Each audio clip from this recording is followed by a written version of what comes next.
What is up, everyone? Coda Native here with Thursday's Coach's Notes. We have two pieces today.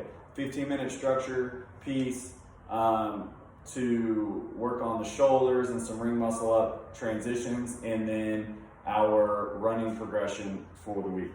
So all in all, 15 minutes for the EMOM. I'm gonna say about 20 minutes for the workout for everyone.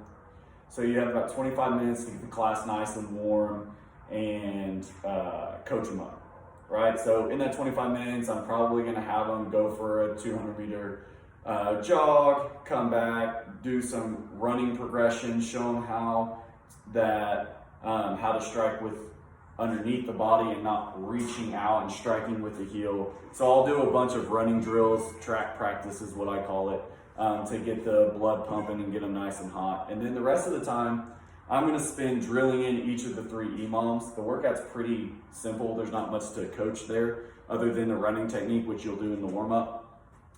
But I'll spend the rest of the time drilling in the dumbbell side plank rotations and kind of reiterating there that only those with really strong shoulders, upper back, are gonna actually add weight. 5, 10, 15 pounds is gonna be max probably. The rest of us can just do no weight, but make sure we're not just rushing through it and getting the full twist and reach and that pinch of that upper back. For the kettlebell snatch, they put out a really good video in the First Timers Facebook page. I think it's also linked on the coach's email. So watch that. You want to teach them how when that punch, so that the kettlebell isn't bruising up our back of our forearm, and how it'll save the shoulders, right? You can have them build there if it looks good, feels good, but it's really just drilling in the technique of the kettlebell snatch, so you don't have to go super heavy if you don't want to. Minute 3, those ring muscle up transitions. Let's try to stay off the high rings today. It's cool that you can do, muscle ups and that's fun. But today, let's try to stay off the high rings and drill in technique.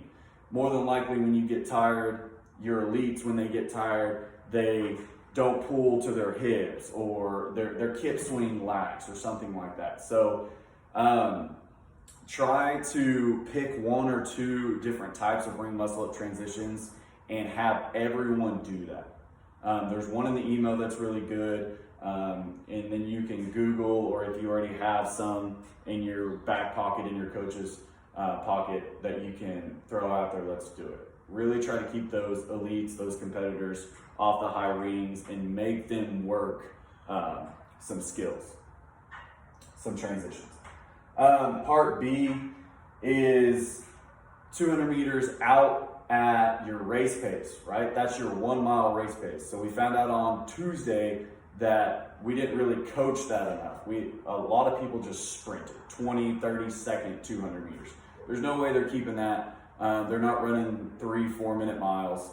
So, a 6-minute mile is 45 seconds every 200. So if they have a phone, if they have a watch, they can take it with them. And if they want to run a 6-minute mile, which is doable for some of the elites, right? When they hit the 200 meter mark, that should be 45 seconds. And then they're going to jog back. So it's going to take longer than that. They're not going to run the race pace back. They're going to relax, recover on the way back. Then they're gonna hit some sit-ups, rest 30 seconds, do that 5 rounds for quality. Quality meaning every time you run out for that 200 meter, that first 200 meter, you're trying to hit your race pace, right? 45, 50, if maybe a little bit more than that. And then you're gonna jog back and do some sit-ups for recovery.